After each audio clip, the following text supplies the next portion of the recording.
आदेश में क्या लिखा है ये जज साहब को मालूम ही नहीं है, ईडी को भी नहीं मालूम है, और उससे पहले ईडी हाई कोर्ट पहुंच गई कि साहब केजरीवाल की रिहाई पर रोक लगाइए।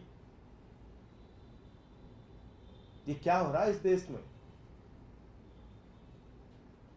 प्रधानमंत्री जी क्या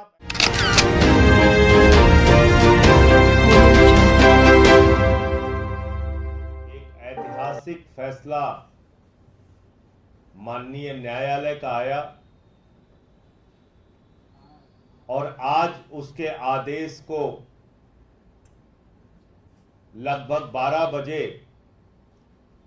अपलोड किया गया, उसकी कॉपी दी गई। और ट्रायल कोर्ट का जो आदेश है, अगर आप उसको पढ़ेंगे तो बीजेपी के सरकार की भूमिका और बीजेपी सरकार द्वारा संचालित ईडी की भूमिका पूरी तरीके से इस देश के सामने बेनकाब होती है। कोर्ट का आदेश ये साफ तौर पे बता रहा है कि ईडी मनगढ़ंत तरीके से तथ्यों को हमारे खिलाफ इकट्ठा कर रही है। ईडी मनगढ़ंत तरीके से जो कागजात वो अपने पक्ष में बनवाते हैं उसको न्यायालय के सामने प्रस्तुत करते हैं, यानी कि दबाव में बयान लिए जाते हैं, गिरफ्तारियां की जाती हैं, सरकारी गवाह बनाए जाते हैं और उसके आधार पर केजरीवाल को गिरफ्तार किया जाता है। जो बयान लगता है कि केजरीवाल को फंसाने के लिए जरूरी है, वो बयान कोर्ट के सामने प्रस्तुत किया जाता है। जो उनके पक्ष में है वो छिपा लिया जाता है। और इतना ही नहीं, ट्रायल कोर्ट ने साफ तौर पे कहा कि गोवा के इलेक्शन की जिस लेन देन की बात ईडी के द्वारा की जा रही है उसका कोई तथ्य और प्रमाण, कोई मनी ट्रेल और सबूत प्रस्तुत नहीं किया गया है। यानी सिर्फ कहानियां, झूठी कहानियां, बेबुनियाद कहानियां, फर्जी सबूत, फर्जी तथ्य, फर्जी प्रमाण। और मकसद क्या है?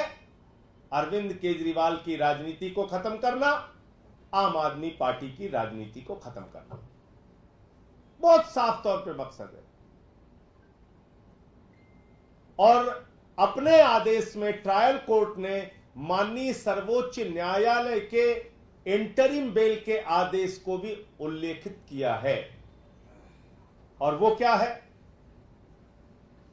वो आदेश से कहता है कि अरविंद केजरीवाल का कोई आपराधिक इतिहास नहीं है, अरविंद केजरीवाल समाज के लिए कोई खतरा नहीं है, अरविंद केजरीवाल इस मामले में, इस पूरे मामले में 2022 अगस्त से मामला पेंडिंग है। अरविंद केजरीवाल का नाम सीबीआई की एफआईआर में नहीं है।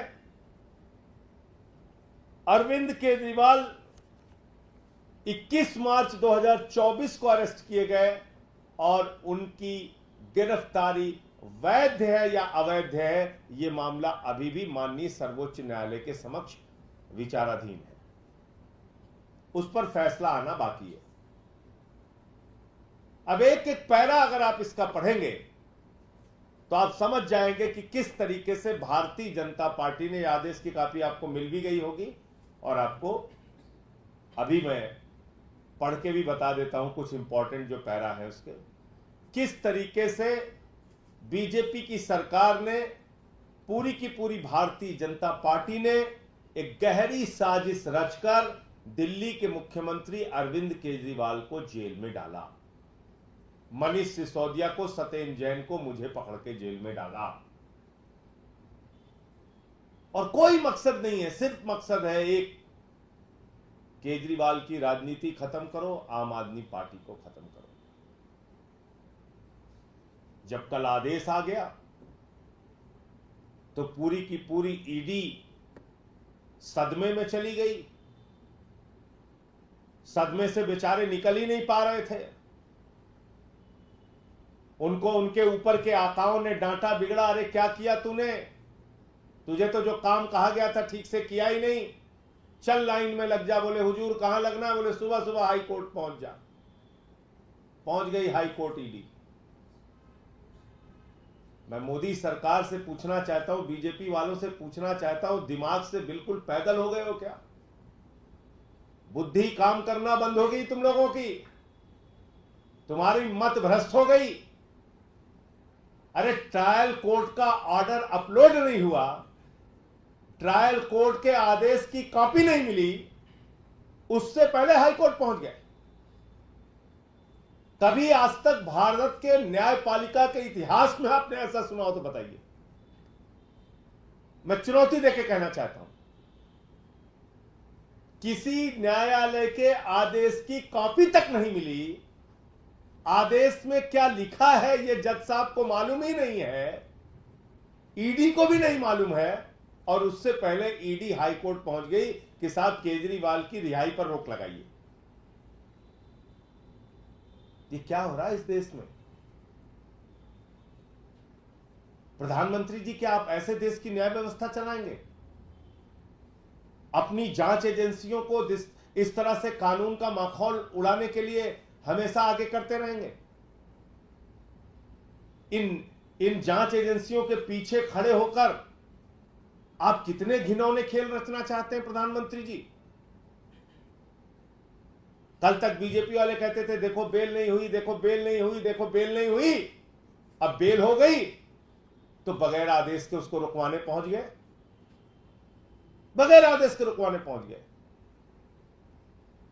और मैं समझता हूं कि माननीय हाई कोर्ट निश्चित रूप से इस बात का संज्ञान लेगा कि ट्रायल कोर्ट के आदेश में क्या क्या बातें लिखी गई हैं और किस आधार पर अरविंद केजरीवाल जी को जमानत दी गई है।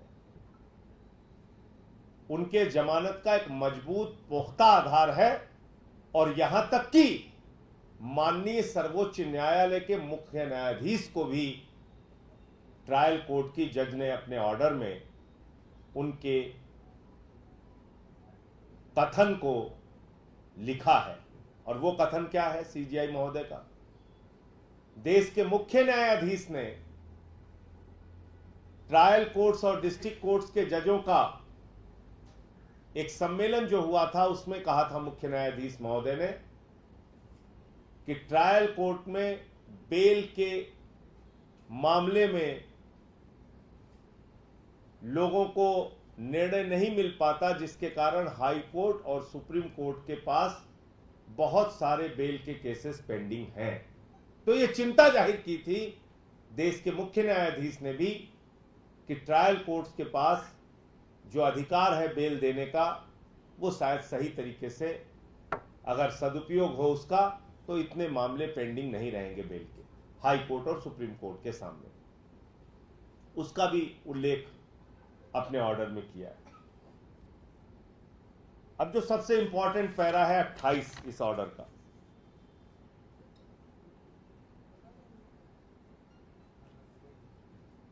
इसमें लिखा हुआ है कि court, last line, court to think that ED is acting with bias. इसमें एक और चीज लिखी हुई है कि ED has failed to clarify as to how much time is required for tracing out the complete money trail. ED is trying to say that till the time the money trail is traced, AK is supposed to remain behind the bars. That too without proper evidence against him. Just said this submission is not acceptable. ये para 24 में लिखा हुआ है कि ED जो है ये भी बताने के लिए तैयार नहीं है कि उनको मनी ट्रेल का ट्रेसिंग करने में कितना वक्त लगेगा, और वो चाहते हैं कि तब तक अरविंद केजरीवाल को जेल में रखा जाए जब तक कि मनी ट्रेल मिल नहीं जाता। इसमें एक लाइन है, ED is silent on how the proceeds of crime have been utilised by AAP in Goa elections even after 2 years the alleged amount remains to be traced out. जिन पैसों का आरोप लगाया जा रहा है कि गोवा इलेक्शन में उसका इस्तेमाल किया गया, उसको आज तक 2 साल के बावजूद, 2 साल बीत जाने के बावजूद ईडी उसको ट्रेस नहीं कर पाई है। एक इसमें और ये पैरा 26 का पॉइंट था जो मैंने आपको बताया। पैरा 27 में लिखा है, material was available with ED since July 2022 but AK was called by ED only in August 2023, shows malafide of ED and ED has failed to answer this objection। ये कह रहे हैं कि जब आपके पास जुलाई 2022 में आप कह रहे हैं कि मटेरियल हमारे पास सफिशिएंट मटेरियल था, सबूत था, तो आपने अगस्त 2023 में अरविंद केजरीवाल को क्यों बुलाया? इससे कहीं ना कहीं ईडी की दुर्भावना, ईडी की मंशा जाहिर होती है और उनकी गिरफ्तारी ठीक चुनाव से पहले, 2 साल से आप इन्वेस्टिगेशन कर रहे हैं, उनकी गिरफ्तारी ठीक चुनाव से पहले हो रही है।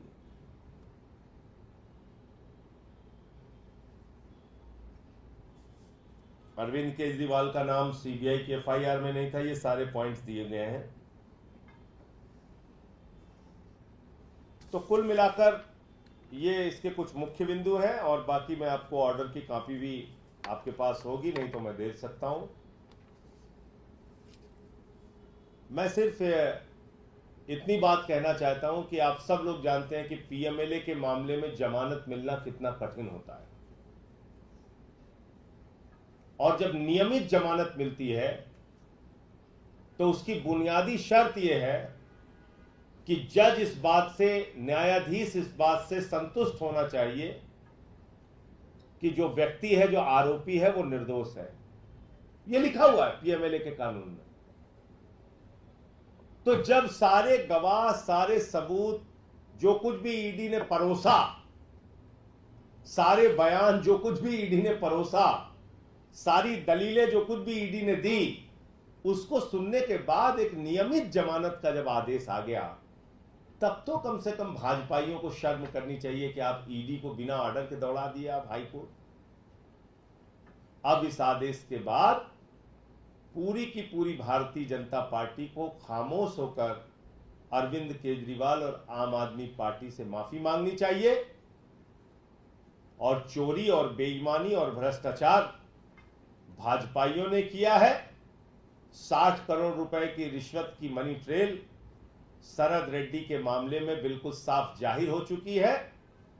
इलेक्टोरल बॉन्ड के रूप में वो रिश्वत भाजपाइयों ने ली है, उनको पकड़ के जेल में डालना चाहिए। ये मेरी पूरी बात थी। आपको कोई अगर प्रश्न करना हो तो आप पूछ सकते हैं।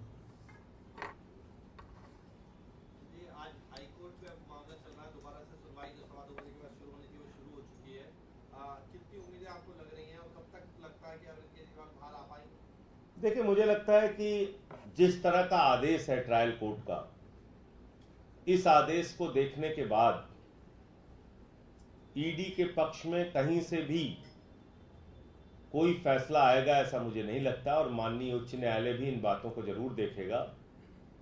जो आदेश आया है ट्रायल कोर्ट का, वो अपने आप में सारी बातें बयान कर रहा है। आप कुछ कागज केजरीवाल के खिलाफ बनवाते हैं गिरफ्तारी के बाद, और उसी को आधार बनाते हैं उनकी गिरफ्तारी का। एक व्यक्ति को, एक व्यवसायी को पकड़ते हैं, 4 महीने, 5 महीने, 6 महीने जेल में रखते हैं। उससे पहले के 10 बयान लेते हैं जिसमें केजरीवाल का जिक्र नहीं है, अंतिम के 2 बयान लेते हैं जिसमें केजरीवाल का जिक्र है, उसके बाद उसकी जमानत हो जाती है, बाहर हो जाता है। तो ये सारी बातें हैं और हम लोग तो पहले से कह रहे हैं कि ये मामला ही पूरा झूठा है। कोई सबूत इनके पास नहीं है। एक पैसे की मनी ट्रेल इनको नहीं मिली है। तो इन बातों को माननीय हाई कोर्ट भी जरूर देखेगा, मैं ऐसा मानता हूं।